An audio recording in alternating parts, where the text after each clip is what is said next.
Hi ನಮಸ್ಕಾರ, welcome back to Veena Sridhar's kitchen. ಇವತ್ತಿಂದು ಬೆಳಗ್ಗೆ ವ್ಲಾಗ್. ಈ ಕುಕಿಂಗ್ ವ್ಲಾಗ್ ಅಲ್ಲಿ ನಾನು ಹಿದ್ಕವ್ರೆ, ಇವಾಗ ಅವರೆಕಾಳು ಸೀಸನ್ ಎಲ್ಲ ಬಂತಲ್ಲ, ಹಿದ್ಕವ್ರೆ ಮತ್ತೆ ಸೊಪ್ಪು ಹಾಕಿ ತೊವ್ವೆ ಮಾಡಿ ತೋರಿಸ್ತಾ ಇದ್ದೀನಿ. ಅದು ತುಂಬಾನೇ ಟೇಸ್ಟಿ ಆಗಿರುತ್ತೆ. ಅದ್ರ ಜೊತೆ ಕಾಂಬಿನೇಷನ್ ಏನೇನ್ ಮಾಡ್ಬೋದು ಅಂತ ಅನ್ಕೊಂಡು ಹಾಗೆ ಹೇಳ್ತೀನಿ ಬನ್ನಿ. ನಾನಿಲ್ಲಿ ಚಿಲ್ಕರ್ವೆ ಸೊಪ್ಪು ಒಂದು ಚಿಕ್ಕ ಕಟ್ಟಷ್ಟು ಕಟ್ ಮಾಡಿ ಇಟ್ಕೊಂಡಿದ್ದೀನಿ.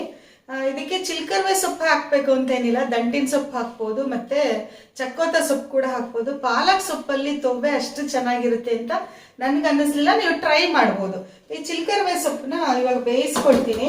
ಅದಕ್ಕಿಂತ ಮುಂಚೆ ಒಂದು ಕಪ್ಪು ಅವರೆಕಾಳು ತಗೊಂಡಿದ್ದೀನಿ, ಹಿದ್ಕಿದ ಅವರೆಕಾಳು. ಈ ಪಾತ್ರೆಯಲ್ಲಿ 1 ಸ್ಪೂನ್ ಎಣ್ಣೆ ಹಾಕಿದ್ದೀನಿ. ಇದಕ್ಕೆ ಹಿದ್ಕಿದ ಅವರೆಕಾಳು ಹಾಕ್ಕೊಳ್ತೀನಿ. ಇದಕ್ಕೆ ಸ್ವಲ್ಪ ಬೆಂದಿರೋ ಬೇಳೆ ಹಾಕಿದ್ರೆ ಒಳ್ಳೆಯದು, ಇಲ್ಲದೆ ಹೋದರೆ ಮುಂಚೆನೇ ಸೊಪ್ಪು ಬೇಳೆ ಬೆಂದಿಸ್ಕೊಂಡಿದ್ರು ಆಯಿತು.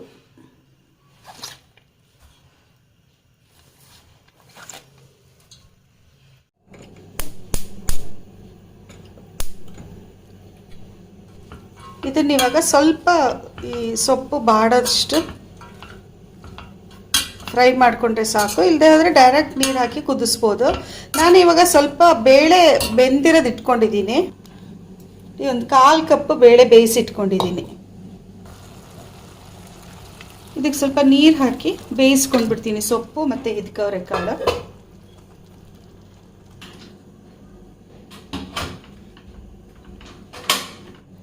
ಒಂದು ಮಿಕ್ಸಿ ಜಾರ್ಗೆ 5 ಮೆಣಸಿನ್ಕಾಯಿ ಹಾಕಿದ್ದೀನಿ. ನಿಮ್ಮ ಖಾರಕ್ಕೆ ತಕ್ಕಂಗೆ ನೀವು ಹಸಿಮೆಣಸಿನ್ಕಾಯಿ ಹಾಕ್ಕೊಳ್ಬೋದು, ಇಲ್ಲದ್ರೆ ಒಣಮೆಣಸಿನ್ಕಾಯಿ ಬೇಕಾದರೂ ಹಾಕ್ಕೋಬೋದು.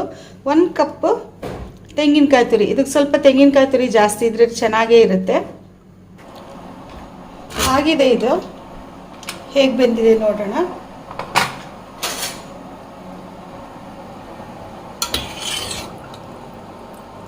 ಬೇಳೆನೂ ಕರಗಿಲ್ಲ, ಅಂದರೆ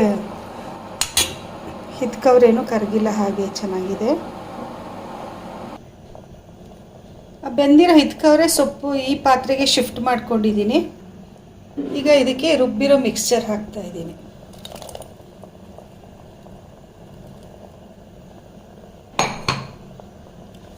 ಬೆಂದಿರೋ ಬೇಳೆನೂ ಹಾಕ್ಬಿಡ್ತೀನಿ. ಬೆಂದಿರೋ ಬೇಳೆ ಹಾಕಲ್ಲ ಅಂತಂದರೆ ಇನ್ನೊಂದು ಸ್ವಲ್ಪ ಹಿದ್ಕವ್ರೆ ಜಾಸ್ತಿ ಹಾಕ್ಕೊಳ್ಬೇಕಾಗುತ್ತೆ ಅಷ್ಟೆ.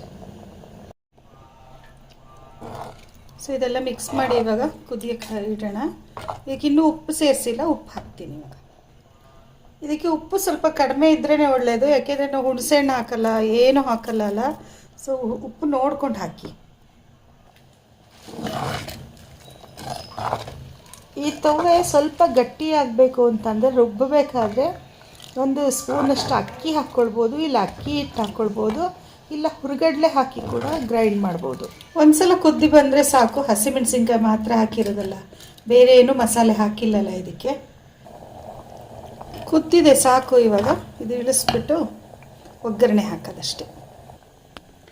ಈ ಮಡಿಕೆಗಳು, ಕಲ್ಲಿನ ಪಾತ್ರೆಗಳಂದರೆ ಕಲ್ಮರಿಗೆಗಳು, ಕಬ್ಬಿಣದ್ದು ಕ್ಯಾಸ್ಟ್ ಐರನ್ನಲ್ಲಿ ಅಡುಗೆ ಮಾಡಿದ್ರೆ ನೋಡಿ, ನಾವು ಪಾತ್ರೆ ಇಳಿಸಿದ ಮೇಲೂ ಕೂಡ ಒಲೆ ಮೇಲಿಂದ ಇನ್ನೂ ಕುದಿತಾನೆ ಇದೆ. ಇದೊಂದು ಅಡ್ವಾಂಟೇಜ್, ಅಂದರೆ ನಾವು ಹಾಕಿರೋ ಮಸಾಲೆ ಎಲ್ಲ ಚೆನ್ನಾಗಿ ಬೆಂದು ಒಳ್ಳೆ ಟೇಸ್ಟ್ ಕೊಡುತ್ತೆ ಆರ್ಗ್ಯಾನಿಕ್ ಯುಟೆನ್ಸಿಲ್ಸ್ ಯೂಸ್ ಮಾಡಿದ್ರೆ.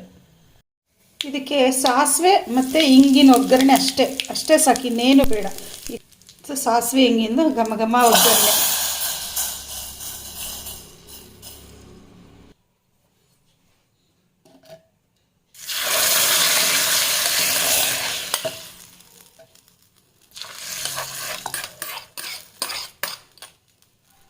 ಸೊ ರುಚಿಯಾದ ಸಿಂಪಲ್ ಆದ ಒಂದು ಸೊಪ್ಪಿಂದು ಮತ್ತು ಹಿದ್ಕವ್ರೆ ಹಾಕಿ ತೊವ್ವೆ ರೆಡಿ ಆಯ್ತು ನೋಡಿ.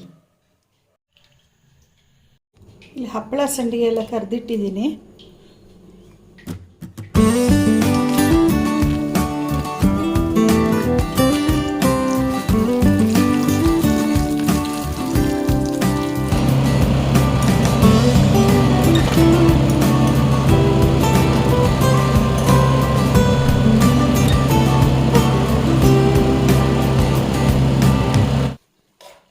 ಬಿಸಿ ಬಿಸಿ ಅನ್ನ ಹಾಕ್ಕೊಂಡು ಚಳಿಗೆ ಈ ಸೊಪ್ಪು ಮತ್ತು ಹಿದ್ಕವ್ರೆ ಹಾಕಿ ತೊವ್ವೆ ಹಾಕ್ಕೊಂಡು ಅದ್ರ ಮೇಲೆ ಒಂಚೂರು ತುಪ್ಪ ಹಾಕಿ ಮಜ್ಜಿಗೆ ಮೆಣಸಿನ್ಕಾಯಿ, ಇದ್ರ ಮೇಲೆ ನಿಂಬೆಹಣ್ಣಿನ ರಸ, ಹುಣಸೆಹಣ್ಣು ಏನು ಹಾಕಿಲ್ಲ ಅಲ್ವ ನಾವು, ಅದಕ್ಕೆ ನಿಂಬೆಹಣ್ಣಿನ ರಸ ಎಷ್ಟು ಬೇಕೋ ಅಷ್ಟು. ಸೊ ಇದನ್ನು ನಿಧಾನಕ್ಕೆ ಕಲಿಸ್ಕೊಂಡು ತಿಂದು ನೋಡಿ. ಇದಕ್ಕೆ ಒಂಚೂರು ಈ ಮಜ್ಜಿಗೆ ಮೆಣಸಿನ್ಕಾಯಿ ಮಾಡಿಕೊಂಡು ತಿಂದರೆ ಏನು ರುಚಿಯಾಗಿರುತ್ತೆ ಗೊತ್ತಾ, ಬಿಸಿ ಬಿಸಿ ಅನ್ನ. ಸೊ ಈ ಒಂದು ಸಿಂಪಲ್ಲಾದ ಸಾತ್ವಿಕ್ ಅಡುಗೆ ನಿಮ್ಗೆ ಇಷ್ಟ ಆಯಿತು ಅಂತ ಅಂದ್ಕೊಳ್ತೀನಿ. ಇಷ್ಟ ಆದರೆ ಒಂದು ಬಿಗ್ ಥಮ್ಸ್ ಅಪ್ ಕೊಡಿ, ಹಾಗೂ ನನ್ನ ಚಾನಲ್ನ ಸಬ್ಸ್ಕ್ರೈಬ್ ಮಾಡೋದು ಮರಿಬೇಡಿ. Thank you for watching. ನಮಸ್ಕಾರ.